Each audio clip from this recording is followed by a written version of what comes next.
Thank you so much, everyone, for coming out this evening to Data-Driven Women. I don't know what number it is. I think 30 or 33 or something, but I see so many faces that I see each and every time we have an event, which always makes me excited and motivated to throw the next. So thanks for coming out. If you're returning, if you're new, thank you for coming out. If the last email I sent trying to hold you accountable for that RSVP worked, then I feel really good about that. So if you could let me know, that'd be great. I'd just like to say a couple quick things because we don't do events every month. We try to do them quarterly, but not always. Just about this group really quickly. We started it about 6 years ago. It was really grown organically. I was working at a company at the time. We wanted to give back to the community. We wanted to focus on women in tech, and so we started the group. Never put a dollar into it and never changed the values of the group. And we've grown to maybe 3,000 or 4,000 people in it now. And it's a really special community for myself and Lana and Mabel because of all of you. And if you haven't already experienced it, you will tonight. But the level of just openness and approachability in this room is off the chart. So talking to anyone in here about any topic that you feel comfortable talking about, which I hope is an endless list, has really been one element of what's so special about this group. The other side of it is the speakers that make up each event. And so I'm really excited that AdRoll was willing to host us tonight, and that 4 impressive women from their engineering and product organizations, respectively, were willing to get up here today and share their stories, what they love doing, the challenges they've overcome as women in technology, what they're doing now, what they're excited to do going forward. And really our hope as a group is just that, one, as a community, we're continuing to move that needle, which really takes each and every one of us working hard every day, to be honest. And 2, that one of you can relate to any one of the speakers tonight, and that we build that connection and that we find ways to open doors for each other in this room. Then we've accomplished the goals here tonight. So I'm going to hand it off to Claudia to introduce AdRoll and her team. Quick overview on format as we go through this. We're going to have 2 awesome speakers come up, share their story back to back, and then we'll flip into a quick Q&A with those 2 speakers. And I really encourage people in the room to ask a couple questions, personal questions, get them to open up and get the value out of tonight. And then we'll actually break apart again. You guys can get drinks and restroom and some more food, and there's some more coaching going on. And then we'll come back together one more time in a similar intimate setting for 2 more speakers, Q&A session, and then we'll wrap up some networking at the end and get you guys out of here. Okay, so pretty straightforward. If you got here later, you're signing up for the coaching. The sheet is back there by Patrick, who maybe put his hand up. Thanks, sir. Please sign up. If you're a coach that's on that sheet, please pay attention. People are signing up to see you, and they'd love to meet with you in between the talks. Without further ado, I want to hand it off to Claudia, and also with a round of applause to thank them for hosting us tonight. Thank you. Hello, my name is Claudia. I'm on the recruiting team here at AdRoll. Helped co-organize with the lovely Erin tonight. So we're super excited to have you. I hope you all come away from this talk with some level of inspiration and an ability to talk with some, awesome women and obviously men here tonight. Thank you for coming. We're super glad for the support. And just want to introduce AdRoll quick because I'm sure you guys are wondering. You're about to hear women who work here. How did we get these awesome women, and what do we do? We are a growth marketing platform. We have about 35,000 clients today across kind of two different business units. Within AdRoll is our more B2C platform where we help kind of e-commerce business market, and then we also have our B2B, what we call externally and internally as RollWorks. So it's more like enterprise clients that we help with attracting, converting, and growing their consumer base. Again, just want to do a similar introduction to what Erin said. Kind of next up, we're actually going to have our product team do the initial spotlight, and then you guys will get an opportunity to mix and mingle, and then we'll kind of end and close with our engineering leaders as well, doing like a quick spotlight. So to start, we actually have Kelly Eng is going to be the first person to talk. She's our senior product manager here at AdRoll, and then following that is Julie Zoe. She is our director of product. So without further ado, Kelly. Okay, wow. Everyone hear me? Hi, my name's Kelly. I am a product manager here at AdRoll, and I've been here for almost 5 years. And today I'm going to talk about how I got into product management and a little bit about what that's like. So I wanted to be a product manager basically since I knew what it was, um, because it seemed like such a cool job. You get to do a little bit of everything. And when I was a kid, I was one of those kids who sort of signed up for everything in high school, whether it was like sports, theater, like mathletes, mock trial, the school newspaper, chorus, piano, all that. So I liked being sort of multidisciplinary.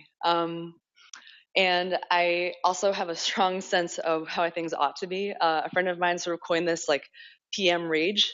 So it's like if you see a thing and you're like, why is the button over there and not over there? Like, what were they thinking? It's like, it's like, oh, that's the PM rage. You're like, what? Like, who had a meeting about this and put that there? So I think I've got that in spades. So it's the right fit for me. But getting to product management wasn't easy, and it took a while. Um, and the key part of what Chris, um, for a while, I was on a full-on campaign basically throughout the company to get myself into the product org. I went to smoothies with our CEO, now CPO, Aaron. We got $10 smoothies, and I paid before he could, and he's like, "Wait, I'm supposed to do that, right?" And I was like, "No, I've got it." And we kind of made jokes about it being a bribe, but I ended up saving the receipt from that and keeping it in a drawer, and I was just so that like maybe like funnily sort of bring it out later or uh, and as a reminder of what my goal was. Um, yeah, and at that point, I'd already started to sort of get salty about it, like it started to lose hope.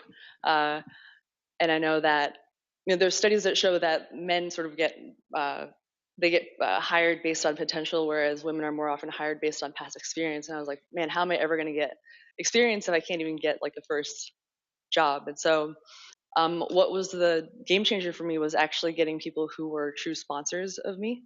And identifying those people was really key. And so those were people who had worked with me, who knew my work, who trusted me, and who were willing to put their necks out and basically take a chance on me. And so what I would say is like what's really critical in your career is finding those people who are going to be sponsors for you and not just sort of give you um, not be passive but be active in helping your career growth and who are going to do proactive things to help make opportunities for you. But once I did get into product management, it wasn't smooth sailing. I was like a bull in a china shop. I, yeah, when you come in and you critique the product that you're working on, you're also critiquing the team that has worked on it the whole time. And that should have been obvious, but it wasn't to me. So we'll not do that again. When you first get there, your job is to listen and absorb and be humble and learn about what challenges the team is facing. So but there was something that I felt really passionate about building, and it was basically this making. Ooh, my mouse will drive.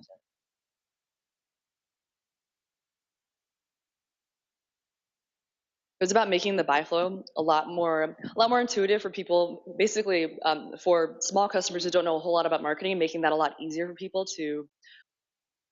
Um, but somebody senior from the team said like pulled me aside and said, "Hey, are you sure that you wanna? Are you sure that you wanna spend all your political capital on a cosmetic change as your first thing? Like we should really be working on this other project that's a lot more, when it was the established project that was going to happen and it was sort of a risk-free thing. And he definitely didn't mean it this way, but I was like, I started to get really self-conscious about it because I was thinking, oh shoot, like they think, okay, marketing girl joins the product team, wants to make the product look pretty, and and that wasn't it at all. It was actually from a conversation that I had from someone in BI who's like head of business analytics, who had said, we spend so much time here, engineering effort, trying to squeeze like 1 to 2% more performance out of our ads, like getting people to click more often. And then the customer goes and uploads a better ad, and then it jumps by 30%. And that was a really big insight to me because it's like, ultimately, like there's people on the other end of this technology, like we're trying to get people to, you can use the best machine learning in the world to get in front of the best possible audience for your campaign, but if the ad is bad, then they're not going to click on it. And that was like a real like, oh, okay, it's like, it's the ad, stupid, like, something like that. And so I was thinking about that as I was thinking about, well, we want the experience of this product to be better. And if it's not a good thing if customers don't like using it, then they're not going to get to understand like what's all the amazing stuff that's happening underneath. But you can't get things done if you don't have credibility and don't have trust in your team, from your team. And that's really important to build. Like Sheryl Sandberg didn't write Lean In when she was like an intern. She wrote it when she was COO. And that's, that's for a reason. And you have to, you can do a lot more if you build that, do a lot more in the long term if you build that trust and credibility. So that's what we did. We did the project that we were supposed to do. And then after that, we were able to build the thing that I had felt so passionately about. And now I had established credibility with the team. And we were able to build it and, skip forward a couple months and, we develop it. I get my ass kicked by a couple people in this room. When I'm doing right or wrong, there he is. There, hi, Patrick. Yeah, he's like, I don't want to. Yeah, he's like, I'm not going to do a Patrick impression right now, but I'll do it later. Come up to me later. I'll do it and then talk to him. You'll see. But side note, get a mentor who's going to kick your ass. And this is especially true for women. It's really hard to get tough feedback because people are afraid of making you cry. And like crying's okay. It's like it's like pooping for your heart. It's like it's healthy. It's like normal, and it's fine. I tell people that it's like I might get a little like if you're gonna tell me something, I might get a little like teary, but it doesn't mean I'm actually like really upset. I just it's like it's just raining on my face. It's like no big deal. But it's really not. It's just yeah. But it's really important to get tough critical feedback because that's how you get better. And when you don't get that, you don't know how you need to improve. So super important to and like those people are worth their weight in gold if you find someone who's gonna just like tell you what it is. And so we launched the product last year and it was a success. We raised launch rates by double digits. It improved revenue for our small customers in unexpected ways. And what it ultimately came down to was empathy for the people who were on the other side of our product and empathy for the team members that I was working with.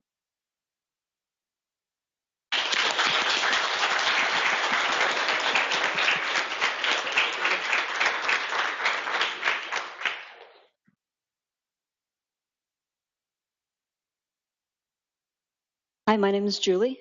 I am Director of Product here at AdRoll, and today I'm going to tell you a story about how starting to lift weights or powerlifting was the best decision I ever made for my career. I'm a very driven person. As a first-generation immigrant, I received nearly straight A's all throughout school. I went to Harvard, and I moved to California for the opportunity of a lifetime at Google. And my parents really ingrained in me from a very early age that, like, with the right technique and enough practice, there is absolutely nothing that you cannot learn. And I believe that, except for one thing. So remember when I said I got nearly straight A's throughout school? The one exception, every single year, was physical education. PE was my nightmare. I came in last place on every single run around the track. The coaches were probably pretty mad. They just stayed late for me. A lot of girls have trouble doing push-ups. I had trouble doing girl push-ups from my knees. And so besides, the people who were good at PE, they didn't look like me. They were big, they were strong, and they were usually men. And at the time, this just felt like the way of things, like the way things were supposed to be. Because in my view, I thought, oh, women, they're supposed to be brainy, but aren't they supposed to be like delicate creatures too? That was what I thought. So about 5 years ago, I really wanted to fit in at the new startup that I had just joined. So I tagged along with the CTO and 3 engineers to an introductory class at a powerlifting clinic. I knew nothing about powerlifting other than I associated the idea with gigantic athletic men who had definitely aced their PE classes. It should give you some sense of like how anxious I was feeling about making new friends and fitting in, that I was willing to walk into that room first place. Then I saw our trainers for the intro class, and I stopped. They were both women, and they were both small, and one of them was even smaller than me. And that trainer told me she was going to teach me how to do a deadlift. And I said, that word sounds like how I'll feel after I do that exercise, and I am terrified. A deadlift, for those that don't know, is pretty much the classic powerlifting move. You pick a weighted bar up from the ground, straighten into a standing position, and then you put it back down on the ground. Sounds simple enough. I tried first with just the 45-pound bar and no weights. My back hurt, my hands hurt, I was uncomfortable, and the trainer watched me struggle. And I told her, I'm sorry, I know that I suck at this. And she said, that's impossible. You've only just started. By the way, here, try and brace your back into a straight line, and just try it again one more time. So I did so. And I was shocked at how the bar practically flew off the ground that one time. And the trainer said, you know, you're using your muscles a lot more efficiently now. And it's all about the right technique and enough practice. And you know, I bet in a couple of years you could get pretty crazy strong. That blew my mind. But like what she said, the right technique and practice, that I could do, that I was familiar with. And that was the motivation that kept me going for several years as I went regularly to the gym and walked past all the treadmills, walked past all the machines, and into the weight room that were full of people who did not look like me. And after a few months, I realized that I was no longer feeling self-conscious, because I realized the fear of being judged disappeared, because every single one of those big and strong men in that room, they were working through their own weaknesses, preoccupied with their own struggles, working towards their own goals, feeling the sense of triumph when they discovered they were just a little bit stronger than they were just last week. I weigh about 110 pounds, and 2 years ago, on International Women's Day, I pulled 250 pounds off the floor in a deadlift.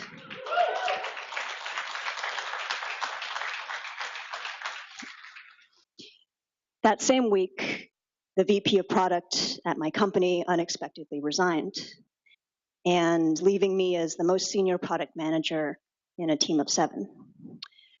I stepped into his role having never managed a team before.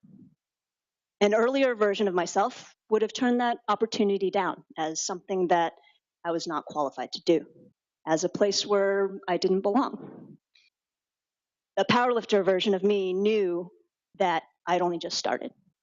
She knew that I would struggle, sweat, I would undoubtedly sometimes fail, but also that I would grow and improve and just possibly become stronger than I ever imagined. Thank you.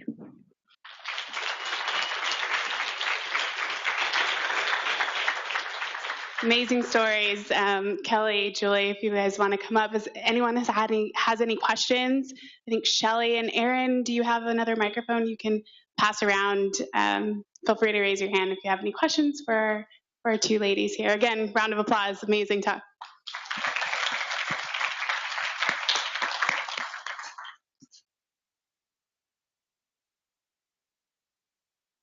So I think Kelly said earlier that she had this instinct to know what things should be.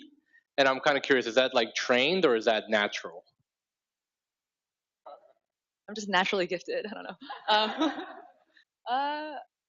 It's a little bit of both. I don't know. You have a hunch and then you go and try it, and if it fails, then you try something else. And I think in your depending on what your industry is, you get a better sense for what might work and what might not work as you get older, and that stuff comes with experience too.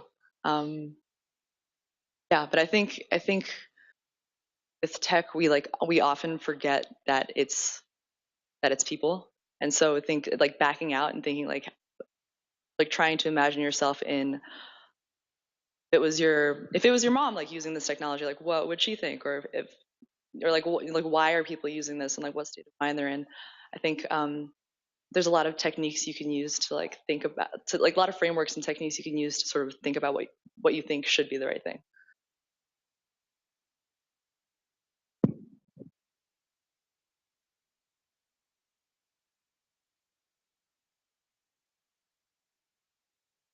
Oh,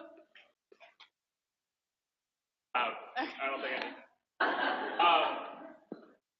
a lot of people here are probably looking for work or trying to figure out what their next steps are. What does AdRoll look for in people, and how have you two gotten here by being those things or becoming those things? Question to both of you. Yeah, we've got 6 spirit animals that embody AdRoll's culture and embody like what we want to be as a company and what we look for in candidates. I'm gonna forget some of them. So, what now? owl. Yeah. So the jellyfish is about being open and authentic. The bee is build great products that work for a lot of people. The dog is do right by the customer. Bird is do more with Owl. less. The monkey is take work seriously, but not ourselves. And the owl, hire great people and help each other grow. So those are the values that we try to live by and that we look for in candidates and that we try to develop people into. Yeah, I definitely got asked which spirit animal I was in my interviews. I've been AdRoll for about a year. I'd say, yeah, like in addition to all that, I know Kelly had like a hard time of it, and I'm really glad that she persevered through it. But I do think that over that time, AdRoll has like gotten a lot better about like looking for potential and looking for people who like see something wrong, and even if it's not in their job description, like go for it and make it right and have a track record for that. Every single PM on my team does not come from a traditional background either. So I'd say we definitely look for that. Awesome. Well, thank you. Oh, sorry. Go ahead. One more question, and then we'll wrap up. Oh, thank you. So, Jury, you mentioned about the benefit of doing this exercise. What was the benefit part? I didn't know if you mentioned. What's the benefit part of powerlifting?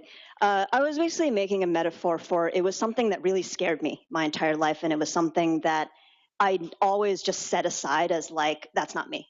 That's for other people, right?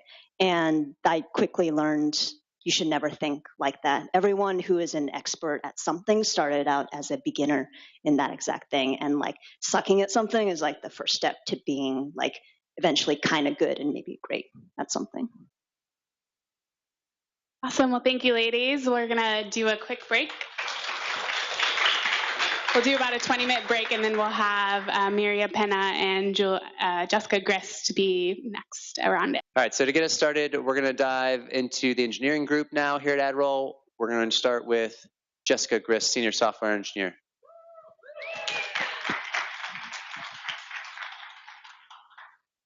Hi, thank you so much. So yeah, Erin did a wonderful job of introducing me. Thank you.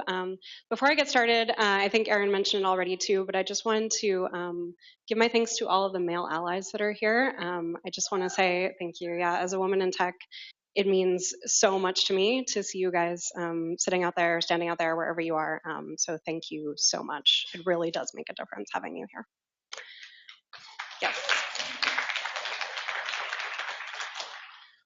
So I'm going to start off my talk, like all good talks, with a confession. And my confession is that I actually struggled a bit thinking how my story could possibly be inspirational. And I know that sounds a little silly, but stick with me here. I'll tell you a little bit about how I got here.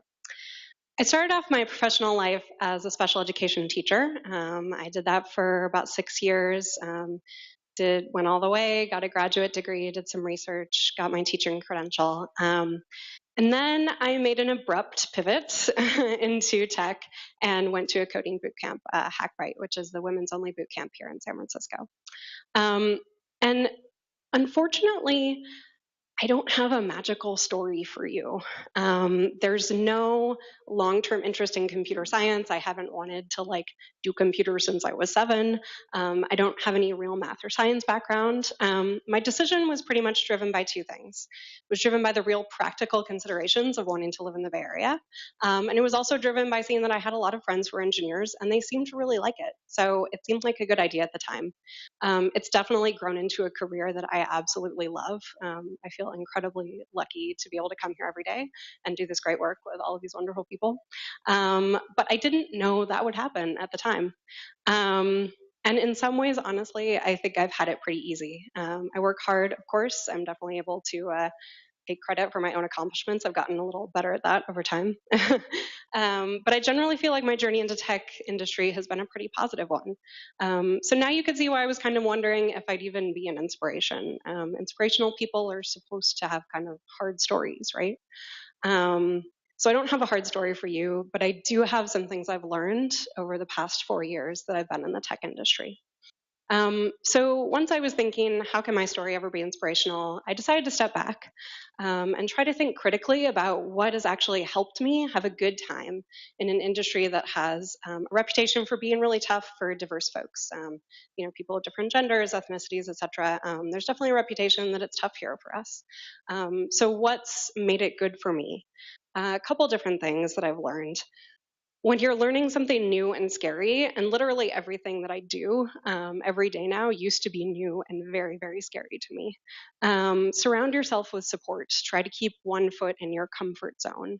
In my case, I knew that my comfort zone was other women. I don't know how many of you are in the teaching industry or have been, but you'll probably know that it's mostly composed of women. I was much more used to working with women in my professional life and my intellectual life. And so that's why I made the decision to go to a women only boot camp. In fact, I knew that if I was going to go down this path, it had to be a women only boot camp. So if you're in the same boat and you're learning things that are really new and kind of scary and you don't know if you can do it, try to surround yourself with people who you can relate to, who are at least a little bit like you. It'll make it a lot less scary. The other thing I learned is to play to your strengths. So when I first went to my boot camp and got this job, I was really excited to have the job. I was really excited to be here, but I was also a little sad because I'd been a professional for several years. I had a graduate degree. I was really good at what I did before I became an engineer, and suddenly I was starting all the way back at square zero. It was really difficult. It was very humbling. It was very good for me, but it was also very hard. And I was convinced that all of the work I'd done in my previous life would never be used in this career. And I was totally, totally wrong. So be ready to, if you're making a career switch like I did, just be ready to use your previous skills and realize that they will carry over to the tech industry. A good example is that in my previous life as a teacher, I really enjoyed interviewing. And I thought to myself, well, technical interviewing is so much different. How will my skills ever carry over? Technical interviewing is very different and totally terrifying, although we're trying to make it a little less bad here at AdRoll. But because of my interviewing experience, a couple of years into my tenure here at AdRoll, I was asked to be in a group with one of our very talented recruiters, Sarah, and with our VP of Engineering, Patrick, to help revamp our technical interviewing process. And it's been a wonderful journey where I've been able to use my old skills and also develop new ones in terms of writing my own interview questions, reviewing other people's, and even being part of the decision process and deciding what skills were crucial to be an engineer here. So if you think that you're just kind of abandoning your old life and it won't help you later on, trust me, it will. So there's a couple of things that have gone really well for me. Here are a couple of things that haven't gone so well, and I wish I'd done something about sooner. And the first one is fear. So I mentioned earlier about learning new things being really scary, and it has been. And I've found in my time here in the tech industry that fear is definitely something that's held me back. At some point in my career, and I know the other engineers in the audience might feel similarly to this, even if they don't say it out loud.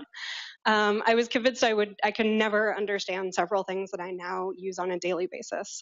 Things like AWS, any sort of SQL queries more complex than doing a couple of joins, promises, and ES6. I was like, oh no, I will never understand those things. I now understand quite a bit about all of those things, and I use them all the time. So that was a really good lesson that I learned. And if you think that there's some technical concept that you're not capable of understanding, let me be the one to tell you that you're probably wrong. You are totally capable of it. The other thing that I think I could have been better at, and I wish I'd started on sooner, this is going to sound totally cliche, but stick with me here, is being myself. I'm going to do a little bit of stereotyping here about the tech industry and the people that tend to be in it. We all know that, like, your typical engineer, they have certain interests, right? We're all thinking them in our heads right now. I don't even need to say them. Like, they're the people who have done these things for their entire life. And how will I ever fit in with that group? And I thought that too. And so I really kind of strived to make myself fit in and be interested in what everyone was talking about and not sort of talk about what I was interested in. And that was a mistake. And I thought to myself that, like, okay, whatever this like stereotypical programmer person is, I know that's not me. I know I'm into a lot of other stuff that I just don't see represented here. So I'm just gonna like try to fit into this mold. And I'm realizing now, the longer I spend in this industry, and especially here at this company, which is just wonderfully accepting of people from very diverse backgrounds, that I never had to try to fit into that mold, that I really could have opened up to people more about like my hobbies and my interests, even if they were very different from their hobbies and interests. So please do that yourselves wherever you end up. Diversity in the tech industry is about a lot of things. It's about ethnicity, gender, all sorts of stuff like that.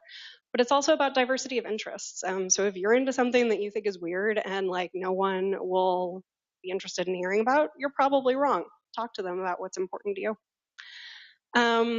So sort of building on that, I'd like to end with the following. You can be different in a lot of ways and still have a place here in the tech industry. In fact, please be different. We need more different people. The tech industry is definitely for the people who you think should be in it, the people with CS degrees, people who have been interested in coding since childhood, people with prestigious internships at Google, Facebook, etc. And those people have worked really hard to get where they are, and there's absolutely nothing wrong with them or who they are. People whose, their path has gone in a straight line to where they are. But it's also for people like me and people like you. And so whatever type of different you are, whatever path you've taken to get here, I'm glad you're here, and I hope you stay. Thank you.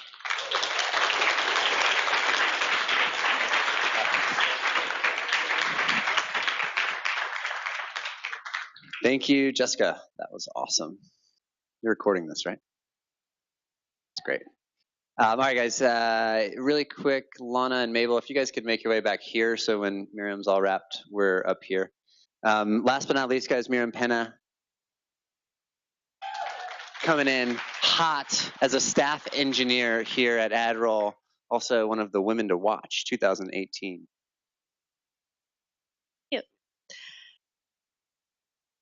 My colleagues set the bar really high tonight. So we'll see what we can do. I'm very excited to be here. I'm very excited to share this little story with you all. I'm going to start the story talking about how women were the principal force behind the creation of the computer programming industry. We created the first programming languages. By 1984, 37% of the people who were graduating in technical software engineer were women. And then the personal computers were invented, and they were heavily targeted to men because they wanted men to use them for gaming purposes. And that number started to decrease. By the time I studied computer science engineer, let's say around the year 2000,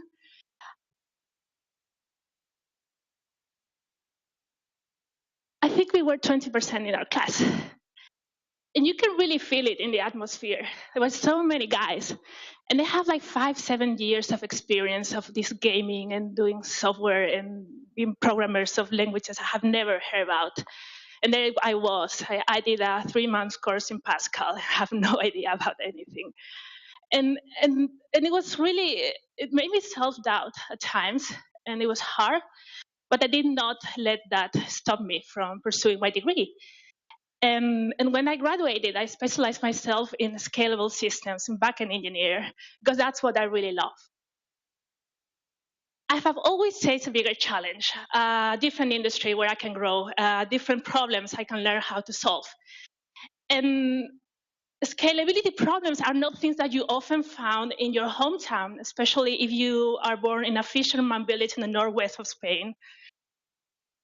So suddenly, I found myself traveling around the world in really different places. I lived for long periods of time in countries as different as Sweden or Ireland or even Egypt. Can you imagine the shock, the cultural shock of that? And in different industries, social network, the ad industry here at AdRoll, I work with vehicles, I work with power stations. And having that variety of environments, of learning environments, in retrospect, I think it has really made me grow as an engineer. And I highly encourage you to do the same. Travel as much as possible and change the industry as much as possible. Eventually, AdRoll offered me to come to San Francisco. And they talk about a system handling 1 million concurrent requests per second. That was a dream. And so I came. And after, just a little after I came here, they had this women in leadership program that they were doing to some of the women in here at AdRoll. And I was a little bit hesitant at first. I didn't know what it was about. I remember talking with Kelly, and she was like, "You have to do it. This is amazing." And so I did. And it was life changing because it was a 6-month program in which we have a professional career coach that was giving us advices on how to improve our career. And so they were training us on public speaking, in negotiation, in networking, and these little things that you kind of know you have to do, you just never find the time to make them done. And that was life-changing for me because up until that moment, I thought that if I was a really good backend engineer, I was going to conquer the world and I was going to be great. And the fact is that real life doesn't work out that way. You can be the best in the world if you don't put yourself out there. If no one knows what you do, you're invisible. So I started applying those techniques one by one. And people started noticing the change. And just a few months after, related or not, I was inspired of one of the 12 inspired staff engineers to watch in 2018, which was great, honestly. Who doesn't like to be elected? But I really didn't think too much of it until a couple of months later, actually weeks later, I went to Spain for a holiday, or a Christmas holiday, a peaceful time. And that story was picked up by press. And over the course of a few weeks, I appeared 50 times on TV, radio, newspapers, front page newspaper. It was insane, my favorite. And like the history of my career was very exotic for them. And I was given a really strong ideas how do you have to fight for what you want. You have to, if you find an obstacle, you have to jump on it over and move forward. And it was incredibly hard for me to do that because up until that moment, I have always avoided public speaking. I've been trying to be as hidden as possible from each of you. I never blog. I didn't, like Patrick's been asking me to do a blog post about an open source for years. I haven't done it yet. It's a shame.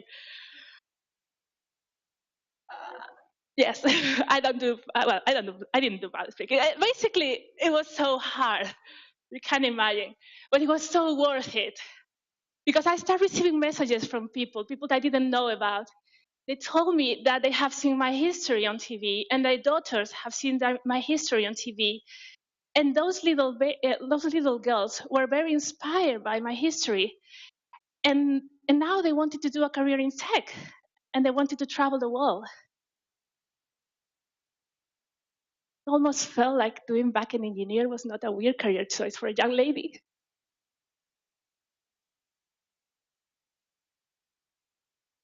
It was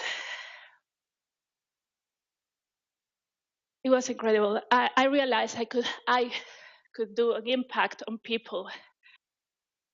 And from that moment, I decided that as much as this is hard for me to do, I'm going to continue doing this. I'm going to be out there for those younger generations.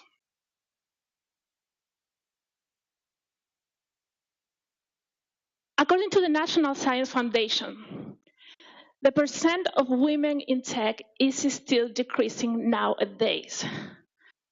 We are 17%, I think, of women having their degrees in computer science. It's our responsibility to change that.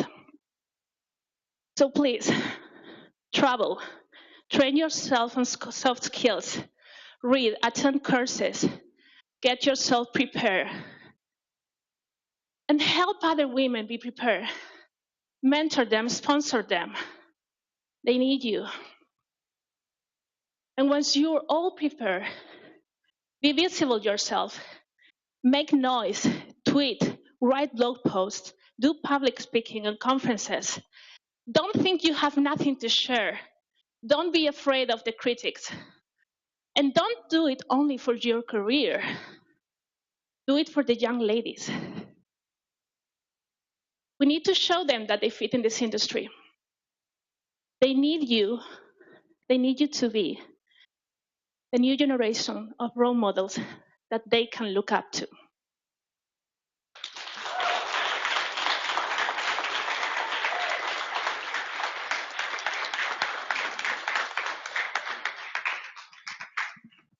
If you're, Jessica, can you come back up just really quick? Julie, are you still in the building? Kelly, are you here?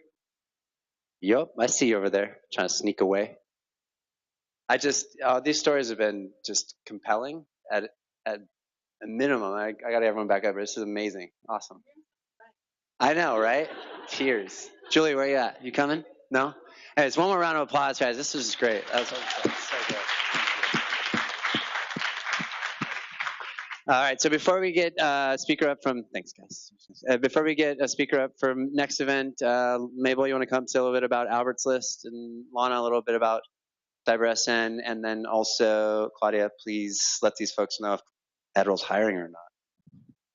Great. Thank you, AdRoll. Thank you, HirePool, Aaron. Oh, Q&A. Oh, we're doing Q&A. Anyone have a question? Okay. I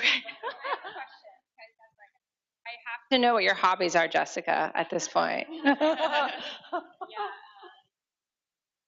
I don't need a mic because I can actually project. One of my hobbies is so I was actually debating whether or not I should have a list of all the bizarre hobbies that I'm involved in, but I figured that might be a little too much personal information. I'm definitely not like used to the whole like personal information sharing with a bunch of strangers. So here we go. My weird hobbies include history, primarily English, French, and a smattering of Japanese. All the languages I can possibly study. My undergrad degree was in linguistics. And in my copious free time, joke, this is where it gets really dorky, I sew reproductions of historical clothing.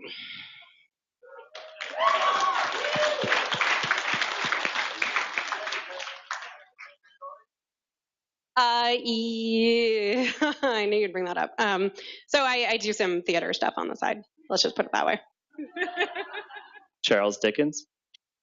No, I don't play Charles Dickens. Hey guys, quick question. Sorry. So kind of a question for all the ladies up here. By the way, great speeches, all of you. A lot of you talked about finding mentors and finding those sort of like, golden ambassadors and or people that you guys can talk to. Can you talk to about how you identify those people and how you were able to kind of approach them to ask them for that level of help or create that relationship?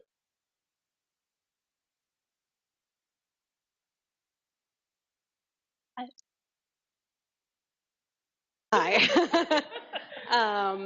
Yeah, I would say that's a great question. I'm glad I'm up here with Miriam because I definitely consider her to be one of my mentors. In terms of finding them, yeah, I know, like she's surprised. Don't be surprised. In terms of finding them, I mean, obviously the best way to do it is going to be where the company that you're currently at, it is a little bit more challenging if you're kind of dipping your toes in the water. Definitely when I was still in that stage, what I did was just go to as many meetups as I possibly could. I probably ate like pizza 7 nights a week at all these meetups, but it definitely helped introduce me into a lot of really amazing people. So that's my suggestion. I once heard an article saying like you don't find a mentor by saying going around people and say, hey, do you want to be my mentor? And how it normally works, or how it worked for me, is you just identify the kind of person you connect to or the kind of person you aim to be, and then you go to them with a very, very specific question, very specific thing you need help with. Make the most out of their time. And then if that works out, then will be a follow-up question, and there will be a follow-up session. And once you find out you have this connection and you have this mentorship, but it just has to happen. You didn't find it. You have to make it happen. And once I also read that you don't find a mentor to be good, and that will attract the mentors that are willing to spend the time on you. So you have to do your exercise up front. You have to do your research. You have to Google it. And once you've done all this very exhaustive investigation, then and you don't find the answers, then is when you go and find the questions. Any other questions?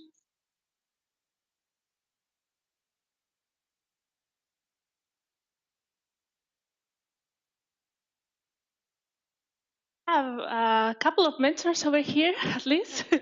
Jessica has mentored me a lot of times, even though she doesn't want to admit it. I think it's a mutual, because it's like that. You kind of, there's things that you can help others, and there's others things that they help you with. Awesome. Well, thank you, ladies. One more round of applause. Take it away, babe. Hi. Thank you, AdRoll. Thank you, HirePool, for that great introduction. So how many of you here are from Albert's List? Raise your hand. Okay, great. That's half the room. So if you don't know what Albert's List is, we are a Facebook group, and you can find us. And we have 32,000 members on our board. And many of those members have received many offers. So surprisingly, it's Albert's List, but we have about 16,500 women on our board, and we're incredibly active. We have about 21,500 daily active users within the last 60 days, according to Facebook. So if you guys are looking for a job or looking for community support, post yourself, introduce yourself, post if you're having like, if you want support in your job, you're looking for resume advice, please feel free to introduce yourself, and we're here to help and support you as a community. And we love plugging ourselves with other companies and working with them to help with diversity and inclusion initiatives. And where are our job coaches and recruiters? Raise your hands. So if you're looking for career advice, please go to them after this session. And thank you for being a part of our event today.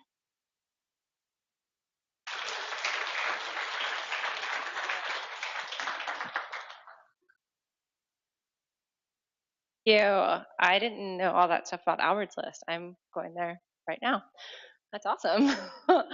Hi, my name is Lana. I'm from CyberSN. CyberSN is actually a security staffing firm, but we are pretty much all women security staffing firm. So we did the best logical thing you would think to do and started a non-for-profit to drive diversity into security. So we're very passionate about helping women transition careers, And we're also very passionate about keeping women in those careers. You know, I think that a lot of the barriers in terms of diversity and technology certainly come at the beginning, but then we've also seen a huge migration of people coming in and then leaving within about a year. So, you know, about 54% of women come into technology and then leave within about a year. So really our mission is to change the way people are interacting in the workplace, people are interacting in any sort of work function, to help inclusivity and diversity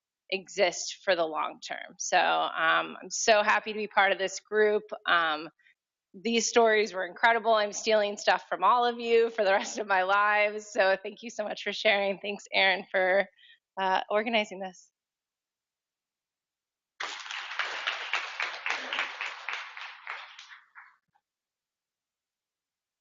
Can you hear me? There you go.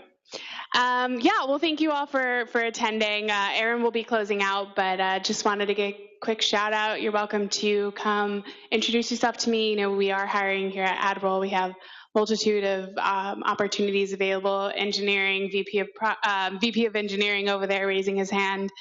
So if you're in the engineering field, you're welcome to chat with him, as well as me. We have Valentino as well. He's our CTO. Raise your hand.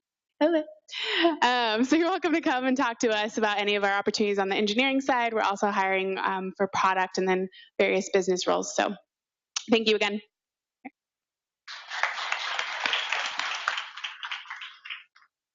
Thanks again for hosting us, AdRoll. This is a phenomenal space. We'll definitely be back. Thank you. Really quick, guys, I work at HirePool. HirePool is on a mission to empower job seekers of all backgrounds. We do that with a platform that helps you organize your search, prepare for interviews, and make confident decisions. 24/7 on-demand support in your job searching career. Beyond that, really quick, I just wanted to introduce a speaker who you can see at the next event. She can tell you where she works. She can tell you what they're working on at a high level, but not too much detail, because we got to see you come out to the next event or else you don't get the goods. But I'd like to welcome up Rong Liang. Thanks. Thanks for the introduction. My name is Ronglian Yang. You can call me Yang. That's easier. So I work at WeWork, and I just want to quickly say that how much I enjoyed tonight's event and hearing all about those amazing stories that inspires me and also really relatable to me. And I wanted to say that I cannot wait to share my experience at WeWork Data Engineering, and also very excited to welcome next couple events at next couple events of data-driven women to be hosted at WeWork Space.